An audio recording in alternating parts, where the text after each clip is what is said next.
নমস্কার বন্ধুরা, রুম্পার হেসেলে তোমাদের সকলকে স্বাগত। আমি আজকে আবার একটি রেসিপি নিয়ে চলে এসেছি। আমার আজকের রেসিপি ছোলার ডালের বড়া করে বা কোপ্তার আকারে তৈরি করে আমি কারি করব, কোপ্তা কারি ছোলার ডালের। তা দেখো, আমি এখানে এই যে ছোলার ডাল আমি আর আগে থেকে কিছু দেখালাম না, আমি পিষে নিয়েছি। কারণ ছোলার ডালটা দেখানোর কোনো কিছু নেই, আমি আগে থেকে একবারে পিষে নিয়েছি। আমি এর মধ্যে দেখো নারকেল দিয়ে পিষেছি। আমি এই ডালের মধ্যে কিন্তু নারকেল দিয়েছি, নারকেল দিয়ে পিষে নিয়েছি। এর মধ্যে একটু আদা দিয়েছি। আর এর মধ্যে এখন আমি দেব এর মধ্যে কুচনো কাঁচা লঙ্কা। আর এর মধ্যে দেব হচ্ছে আমি হলুদ গুঁড়ো, আর দেব লবণ, সামান্য একটু লবণ দিলাম। এবার এটাকে আমি ভালো করে মেখে নেব, মেখে আমি কোপ্তার আকারে তৈরি করে ভেজে নেব। এখানে দেখো, আমি এই যে সাদা ভাব যে এটাই হচ্ছে নারকেল।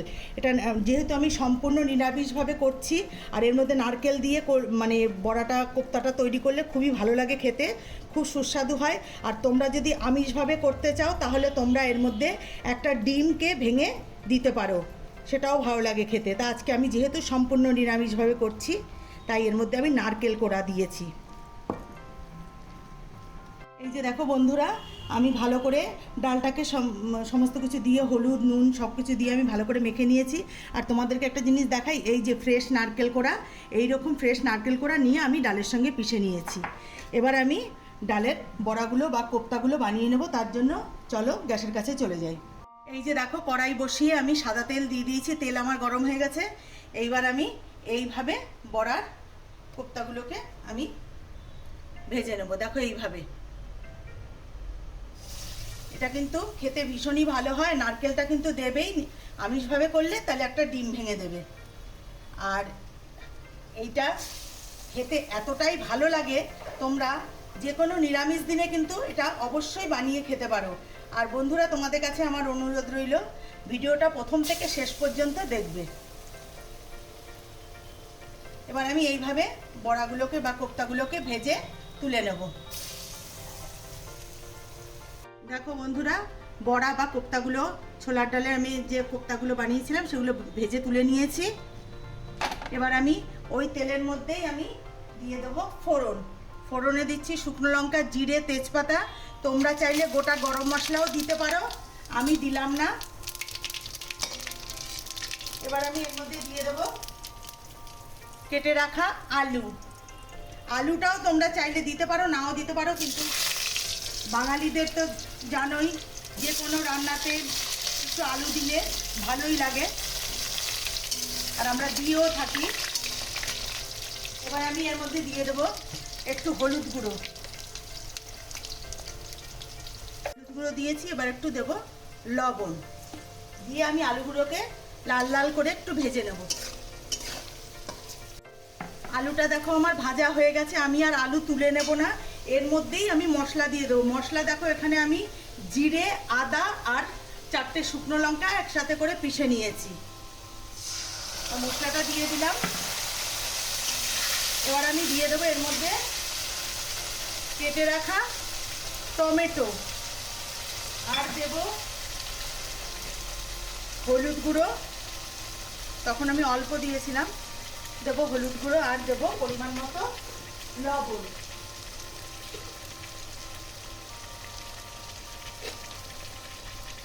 এবার আমি ভালো করে আলুর সাথে মশলাটাকে ভালো করে কষিয়ে নেব, তেল ছেড়ে যাওয়া অবধি।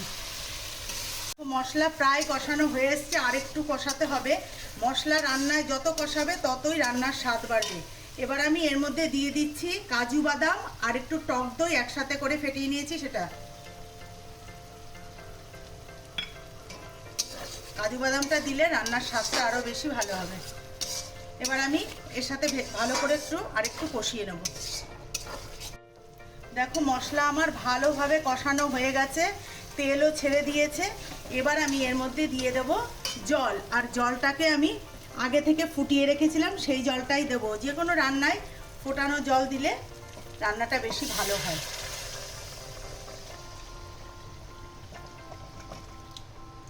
এবার এই ঝোলটা ফুটে আসা অবধি আমি অপেক্ষা করব, কেননা তারপরে আমি কোপ্তাগুলো বা বড়াগুলো আমি এর মধ্যে দেবো। এবার আমি এটা ঢাকনি দিয়ে ঢেকে ফুটতে দেবো।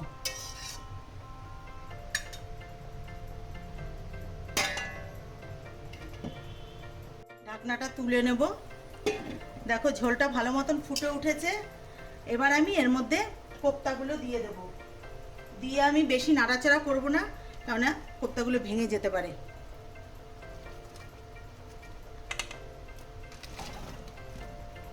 এবার আমি মিনিট 5-7 আমি এটাকে ঢাকনা দিয়ে ঢেকে ভালো করে ফুটিয়ে নেব। তারপরে বাদ বাকি উপকরণগুলো যা দেওয়ার দেব। ঢাকনা দিয়ে ঢেকে দিলাম। ঢাকনাটা তুলে নেব। দেখো এতটা গ্রেভি আমাকে রাখতেই হবে, কেননা বড়া এই যে যতটা ঝোল আছে এতটা কিন্তু ঝোল থাকবে না, বড়া টেনে নেবে বা কোপ্তাগুলো টেনে নেবে, এই জন্য আমার এতটা রাখতেই হবে। এবার আমি দিয়ে দেব এর মধ্যে ঘি, 1 চামচ ঘি দেব। নিরামিষ রান্না, ঘি দিলে ভালোই লাগে। এবার আমি দেব এর মধ্যে চিনি।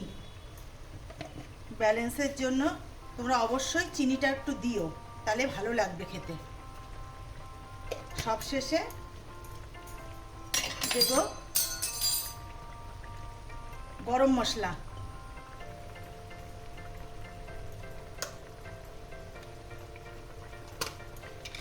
আমি আগে থেকে গুঁড়ো করে রেখেছিলাম, সে গরম মশলা গুঁড়োটা দিয়ে দেব।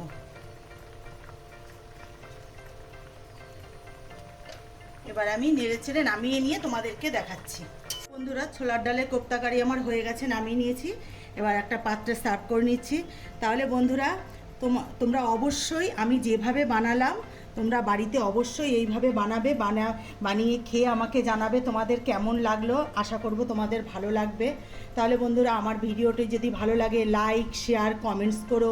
আমার চ্যানেলটিকে যারা সাবস্ক্রাইব করোনি তারা অবশ্যই সাবস্ক্রাইব করে নিও।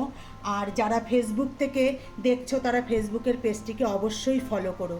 আর যারা আমার চ্যানেলটিকে সাবস্ক্রাইব করে রেখেছো তাদেরকে অসংখ্য অসংখ্য ধন্যবাদ। তাহলে আজকের মতো এখানেই ভিডিওটি আমি শেষ করছি। ভালো থেকো, সুস্থ থেকো, নমস্কার।